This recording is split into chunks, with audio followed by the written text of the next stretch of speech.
ស្រងដងចិត្តទូនិញ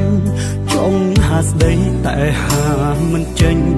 នោះស្រឡាញ់អើយឃ្លាតពីគ្នាអោបពីក្បត់បៀមជួចត់ព្រាត់តែនក្រំគ្រីហេតុអ្វីយើងមិនបានជួបគ្នាតើជាកម្មពីឬអ្វីក្នុងលោកនេះប្រហែលមានតែបងដែលព្រមឈឺចិត្តណាចរណៃអោបឈ្មោះក្បត់ព្រាត់មនុស្សស្រឡាញ់ស្ទើរខ្សែព្រាត់ព្រុំអនាគតស្រីអើយអូនឈឺចិត្តមួយគ្រាមានជុំបើសួនយល់ថាបងសាវ៉ា